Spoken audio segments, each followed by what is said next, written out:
అన్నట్ట, అరిచేట, కేకలు పెట్టాట, ఇవన్నీ రాశాడు. అయినా సరే నిర్దాక్షిణ్యంగా దీక్ష ఇచ్చేశాడు బుద్ధుడు అని రాశాడు పద్యం. అది చదివితే ఏమనిపిస్తుందంటే మనకి, వీడు దుంపదగా బుద్ధుడు దయాస్వభావుడు అంటాడు, కరుణామయుడు అంటాడు, ఇదంతా ఉత్తి బద్మాష్ వ్యవహారం అనమాట. వీడంత క్రూరుడు లేడనమాట, బలవంతంగా ఇలా సన్యాసాలు ఇప్పించాడనమాట, అందుకే బౌద్ధం నాశనం అయిపోయిందనమాట అనిపిస్తుంది. బలవంతంగా దీక్షలు ఇప్పిస్తే బలవంత బ్రాహ్మణార్థంలాగా ఎంతసేపు కూర్చోబెడతావు నువ్వని, అందుకని బౌద్ధం నిలవలేదన్నమాట ఈ భారతదేశంలో అని ఖచ్చితంగా నిర్ణయానికి వస్తాం మనం. అంత క్రూరంగా చిత్రించారు ఆ ఘట్టాన్ని. నాకు అది చదవగానే అశ్వఘోషుడిని చూద్దామనిపించింది. ఆయన సౌందర్యం రాశాడు, చదివాను మొత్తం 19 సరిగల మహాకావ్యం. నాకు బౌద్ధ సాహిత్యం అంటే చాలా అభిమానం. చదివితే ఆ ఘట్టంలో ఆయన ఒక 4-5 రోజుల పాటు బుద్ధుడికి నందుడికి సంభాషణ, సుదీర్ఘమైన చర్చలు, వాదోపవాదాలు.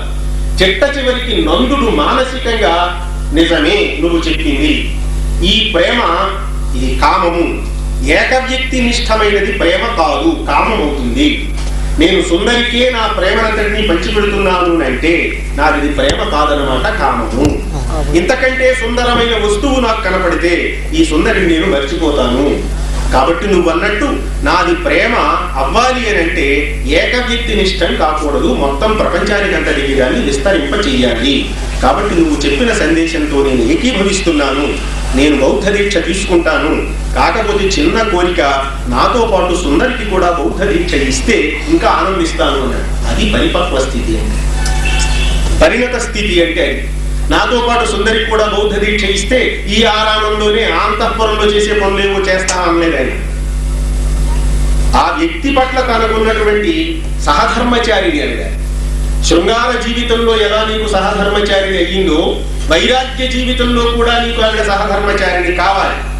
అయితేనే దాంపత్యం పరమాత్మను నెరవేరినట్టు. పుష్పక విమానం ఎక్కేసరికి నేను ఒక్కడే ఎక్కుతాను, మా ఆవిడ రావక్కర్లేదంటే మాత్రం అది దాంపత్యం కాదు. అందుకని ఎంత పరిపక్వ స్థితికి వెళ్ళాడంటే నందుడు, ఆయన ఇచ్చిన ఉపదేశాల వల్ల సుందరికి కూడా దీక్ష ఇప్పించడానికి అభ్యంతరం లేకపోతే మనం అన్నాడు. అప్పుడు బుద్ధుడు ఏమన్నాడంటే, ఇంతవరకు నేను స్త్రీలకు దీక్ష ఇవ్వలేదయ్యా, నన్ను మా అమ్మ అడిగింది, ఆవిడ కూడా ఇవ్వలేదు, కానీ నువ్వు పరిణత మనస్కుడవై అడుగుతున్నావు కనుక ఇక భయం లేదు అనే నమ్మకం కుదిరి నేను ఇస్తున్నాను అని మొట్టమొదటగా స్త్రీకి దీక్ష ఇచ్చాడు సుందరితో అని చారిత్రలో చెప్తాను. సరే, అది చరిత్ర అవునో కాదు తర్వాత ఆలోచిద్దాం.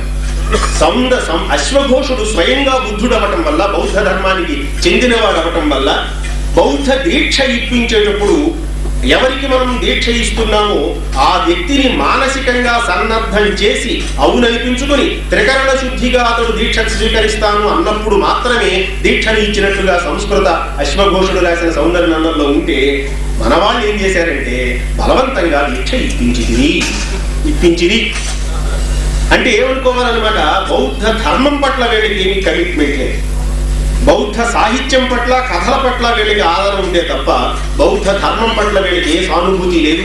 దాన్ని సంరక్షించాలని కానీ, దాని మీద దురభిప్రాయం కలగకుండా జాగ్రత్తలు తీసుకోవాలని కానీ శాదస్థాలు ఏం పెట్టుకోలేదు. ఎందుకని అంటే సహజంగా వాళ్ళది కాదు కనుక. అందుకనే ఉత్తరార్థం కథంతా ఇష్టం వచ్చినట్టు మార్చేశారు పింగళి కాటు. సౌందర్యనందం గొప్ప కావ్యమే, నేను కాదంటలేదు. కళా రహస్యాలు, కవిత్వ రహస్యాలు, శిల్పము, ఈ వగైరా అన్నింటిలోనూ చాలా ఉత్తమోత్తమైన కావ్యం అది సౌందర్యనందం.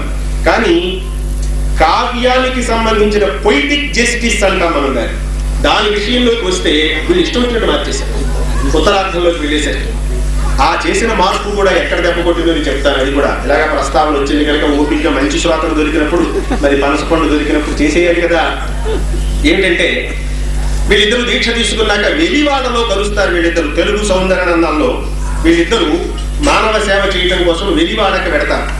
అక్కడ ఏదో అంటురోగాలు ఏవో వస్తే అక్కడ సేవ చేయడానికి వెళ్ళినప్పుడు సుందరి నందుని చూస్తుంది, నందుడు సుందరిని చూస్తారు. వీళ్ళిద్దరు ఇప్పుడు దీక్ష తీసుకున్నారు. సుందరి కాదు, నందుడు కాదు, నిజానికి బౌద్ధ ధర్మ దీక్ష తీసుకున్న సోదరీమణులు వీళ్ళిద్దరు ఒకరినొకరు చూస్తారు. చూసినప్పుడు నందుడి మనస్సు చెలించి సుమ్ అన్నాడు, అంటే సుందరి అనబోయాడు అన్నమాట. సుందరి మనస్సు చెలించి నమ్ అనుభవించి తెలుగు సినిమాలో ఉంటుంది చూడండి, అక్కడి నుంచి ఆవిడ పరిగెత్తుకుంటూ రావటం, స్లో మోషన్, ఇక్కడి నుంచి పరిగెత్తుకుంటూ రావటం, ఇద్దరు ఒకరినొకరు లారీ ఢీకున్నట్టు, అది శృంగారంట. సరే మనం ఏం చేస్తాం, అలాగా ఆవిడ అక్కడి నుంచి ఇక్కడి నుంచి ఒకరినొకరు అనబోయి మళ్ళీ వెంటనే నిభాయించుకుని, అవును కదా నేను ఇప్పుడు సుందరి అని పిలవకూడదు, అవును కదా నేను ఇప్పుడు నందుడు అని పిలవకూడదు, అంచేత సోదరి అని నేను పిలవాలి, సోదరుడా అని ఆవిడ పిలవాలి అని ఇద్దరు మళ్ళీ స్థిమితపడ్డారు అని రాశారు. ఈ చలనం ఎందుకు రావలసి వచ్చింది? దీక్ష ఇప్పించినప్పుడు మానసిక పరిపక్వత రానివ్వకుండా నీవు దీక్ష ఇప్పించావు కనుక కలుసుకున్న సన్నివేశంలో ఇద్దరు చెల్లించిపోయినట్టు చెప్పాల్సి వచ్చింది. దీక్ష ఇప్పించిన నాడే పరిపక్వత వచ్చేదాకా ఆగి దీక్ష ఇప్పించిన సంస్కృత సౌందర్యంలో ఈ చలనం సీన్ లేదు, వాడికి అవసరం లేకపోయింది. సరే ఇలా వదిలేద్దాం. ఇది ఒకటి. యశోధరకి సంబంధించి నాకు చాలా పెద్ద బీచేయండి. ఆవిడ ఎంత దగా పడిపోయిందంటే, బుద్ధుడు గొప్పవాడే అన్ని అలా వదిలేద్దాం మనం, చాలా ఇవాళ సమాజానికి అవసరమైన ఉపదేశాలన్నీ చేశాడు, చాలా బాగుంది. కానీ నాకు నచ్చని విషయం ఏమిటంటే, తాను వెళ్ళిపోయాడు, నిర్వాణ పథాన్ని కనుగొన్నాడు, వచ్చాడు. వస్తూ వస్తూ కపిలవాస్తు పట్టణానికి వచ్చి, సంస్కృత కావ్యాలన్నింటా కూడా కపిల వాస్తు అనే వాడారు. మన తెలుగులో వచ్చేసరికి కపిల వస్తు చేసేసారు. దాన్ని ఏ రకంగానూ సమర్థించడానికి వీలు లేకుండా సరే మీరు దాన్ని రహస్యం చెప్పారు. కపిల వాస్తు పట్టణానికి వచ్చి మొట్టమొదటి భిక్ష ఎవరిని అడుగుతానన్నాడంటే యశోధరని అడుగుతానని వెళ్ళాడు బుద్ధుడు. ఎంత దారుణం అండి ఇది! ఆవిడికి చెప్పకుండా, పడుకున్న పడకకి చెప్పకుండా పారిపోయాడు ఇంట్లో నుంచి. రాహులుడు అప్పటికే జన్మించాడు, వాడు కొడుకు, వాడికి చెప్పలేదు. వెళ్ళిపోయాడు. ఎప్పటికే ఎక్కడ పోయాడో తెలియదు, ఎప్పుడు వస్తాడో తెలియదు, ఈవేళ వస్తాడు రేపు వస్తాడని ఇలా కూర్చుని ఉంటే బౌద్ధ దీక్ష తీసేసుకుని బౌద్ధుడు అయిపోయి మహానిర్వాణ పథాన్ని కనుగొని కాషాయాంబరధారి అయి భిక్షాపాత్ర చేతితో పెట్టుకుని నున్నటి గుండు కొట్టించుకుని భవతి భిక్షాందేయండు యశోధర బొమ్మ ముందు నిలబడ్డాడండి ఈ బుద్ధుడు. ఎంత గుండె పోతండి! దీక్ష తీసుకునేవాడు కనపడకుండా పో, ఇంకా సేపటికి వస్తాడని పెట్టుకున్నంతకాలం ఆశగా ఉంటుంది, ఎప్పుడో రాలిపోతున్నాడు. అందరూ రాలిపోవాల్సిన వాళ్ళే ఆశతో రాలిపోతుంది. ఆ సుఖం మాత్రం ఆవిడకి ఎందుకు దక్కనివ్వాలి?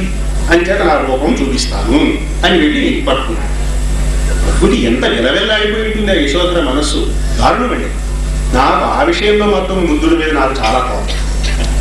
30 పద్యాలు కసిదీరా రాసి యశోధరకి సపోర్టుగా, అసలు ఎవరిని అడిగి నువ్వు సన్యాస దీక్ష తీసుకున్నావు అని మానసికంగా పడిన ఘర్షణ. సరే, అది ఒక కోణం. ఇలాగ చాలా ఆర్ద్రమైనటువంటి ఘట్టాలు కలిగిన ఈ కథని తీసుకుని వీరు ప్రత్యేకత ఏమిటి అంటే, అద్దంకి కేశవరావు గారికి బౌద్ధ ధర్మం పట్ల నిజమైన నిబద్ధత ఉంది. బౌద్ధ ధర్మం పట్ల కూడా నిజమైన నిబద్ధత ఉండి బౌద్ధ ధర్మం పట్ల పూర్తి సానుభూతితో గౌరవంతో రాసిన బుద్ధుడి చరిత్ర. అందుకని దీనికి ఉన్న ప్రత్యేకత, తెలుగు సాహిత్యంలో దీనికి ఉన్న ప్రత్యేకత ఏమైనా ఒక్క ముక్కలో చెప్పవయ్యా అని వన్ సెంటెన్స్ ఆన్సర్ క్వశ్చన్ ఎవరైనా వేస్తే, బౌద్ధ ధర్మం పట్ల నిజమైన నిబద్ధత ఉన్న కవి రాసిన కావ్యం ఇది అని స్పష్టంగా అంటే ఆ కోణం నుంచి. అందుకే ఈయనకి గ్రంథం పెరిగిపోయినది. ఇందులో గ్రంథం పెరిగిపోవడానికి కూడా కారణం అదే. ఈ మిగతా బౌద్ధ సాహిత్యంలో ఎక్కడా కనపడని విషయాలన్నీ ఇందులో ఉన్నాయి. అష్టాంగ మార్గం అంటే ఏమిటో ఉంది, బౌద్ధ ధర్మానికి సంబంధించిన సాంగోపాంగమైన వేదాంత విషయాలన్నీ ఉన్నాయి. వాటన్నింటినీ సమగ్రంగా రాశాడు. ఎందుకంటే దాని పట్ల నిజమైన అభిమానం ఉంది కనుక. అందుకని గ్రంథం పెరిగింది. ఆ దృష్టిలోనే జాతక కథలు కూడా కొన్ని తీసుకున్నారు. మీరు ఇందాక ప్రస్తావించారు, ఎందుకు తీసుకోవాల్సి వచ్చింది జాతక కథలు, అద్భుత కల్పనలు కదా, చరిత్ర కాదు కదా అంటే, ఒక్కొక్క జాతక కథ వెనకాల ఒక్కొక్క బౌద్ధ సూక్ష్మం ఉంది, ధర్మ సూక్ష్మం. దాన్ని తెలియజెప్పడం కోసం ఆ ఉపకథల్ని కూడా ఆయన వినియోగించుకుని మొత్తం చక్కటి పూలహారం, పుష్పహారం లాగా దీన్ని సమగ్రంగా తీర్చిదిద్దారు. దీని పరమార్థం, పరమ ప్రయోజనం ఏమిటంటే, మనం చదివితే దాన్ని అందులో బౌద్ధ ధర్మం సంబంధించిన ఏ చిన్న అంశాన్నైనా సరే మన జీవితాల్లోకి ఆచరణలోకి తెచ్చుకోగలిగితే అది కదండి పరమార్థం. ఊరికే మా ఇంట్లో భాగవతం ఉంది, భారతం ఉంది, రామాయణం ఉంది, వాటితో పాటు దస్కాటలు కూడా ఉంటుంది. అది కూడా పుస్తకాలు ఉంటాయి. ఏనాడు అట్ట తెరిచి చూడడైనా, ఎవరిని తెరవనివ్వడు అంటే అలా ఉంటాయి అనమాట. పట్టు చీరలు, ఇస్తీ పట్టు చీరలు అలా ఉన్నట్టుగా చిమ్మట్లు కొట్టేస్తూ ఉంటాయి. చివరికి ఎప్పుడో 10 ఏళ్ల తర్వాత తీసి ఎండలో పడేస్తారు. చిల్లులన్నీ కనపడతాయి చీరకి. అలా లబో దిగోమంటారు, అయ్యో కట్టుకున్నానుగా ఇలా దాచిపెట్టాను. ఈ పుస్తకాలు అలాగే ఉంటే ఏం ప్రయోజనం లేదు. అంచేత చదివి ఇందులో ఉన్నవి అన్నీ మనం జీవితంలోకి తెచ్చుకోవాలంటే సాధ్యం కాదు. ఒకవేళ అలా తెచ్చుకోవటం మొదలు పెడితే మనం వెర్రి వాళ్ళం అవుతాం. అంతే కదండి. అందరూ నిజాయితీగా ఉంటే మనకు నిజాయితీ రాణిస్తుంది తప్ప, మనం ఒక్కడము నిజాయితీగా ఉంటామంటే మనం తెలివి తక్కువ వాళ్ళం అవుతాము అన్నమాట. అంచేత ఇందులో ఉన్నటువంటి ఏ ఒక్క అంశాన్నైనా నిజ జీవితంలోకి ఇతరులకు ఇబ్బంది కలగకుండా మన జీవితం వరకు మనం దాన్ని ఆచరణలోకి తెచ్చుకుంటే అప్పుడు ఆయన పడిన శ్రమ, ఆ ముద్రణకి సహాయం చేసినటువంటి పెద్దలందరి దాతృత్వం, మనందరి ప్రయత్నము కూడా చరితార్థమవుతుంది అని ఒక చిన్న సూచన చేస్తూ మంచి కావ్యాన్ని రచించి అందించినందుకు ఇంత వయస్సులో ఆయన ఓపికగా ఇన్ని వేల పద్యాలు రాయటం అంటే మాటలండి. అది కాపీ రాయాలంటేనే కష్టమే. 5,000 పద్యాలు భారతం చేతిలో పెట్టి ఒక 5,000 పద్యాలు ఎత్తి రాయవయ్యా ఈ పుస్తకంలో అంటే మనకు 50 సంవత్సరాలు పడుతుంది. అలాంటిది 30 సంవత్సరాల పాటు మిగతా జీవితం అంతా నెట్టుకుంటూ, ఆయన ఏమి సంపన్నుడు కాదు. ఇప్పుడే మన సుబ్బరాజు గారు చెప్తున్నారు, నిజంగా కుటుంబ సభ్యులు అందరూ కూడా ఉద్యోగాలు చేసుకుంటూ కాలక్షేపం చేసుకున్నటువంటి కుటుంబంలో నుంచి వచ్చారు. పోతన అన్నందుకు ఆ దారిద్ర్యం కూడా ఆయనకి వచ్చిందనమాట పాపం. అంచేత అలా నెట్టుకుంటూ జీవితాన్ని నెట్టుకుంటూ ఎంత సమయాన్ని దీనికోసం వెచ్చించి ఉంటారు, దాన్ని మనం దృష్టిలో పెట్టుకుని చూస్తే తపస్సు అంటే అయితే దానికోసం ఎంత సమయాన్ని మనం వెచ్చిస్తున్నాము దాన్ని బట్టి దానికి విలువ వస్తుంది. అంత మంచి కావ్యాన్ని రచించిన పెద్దలు అద్దంకి కేశవరావు గారికి ప్రధానంగా ఒక సాహిత్య జిజ్ఞాసుగా, ఒక సాహిత్య విద్యార్థిగా కృతజ్ఞతాపూర్వకంగా కేశవరావు గారికి ఒక మహాకావ్యాన్ని అందించినందుకు, తత్రాపి పద్య మహాకావ్యాన్ని అందించినందుకు కృతజ్ఞతాపూర్వకంగా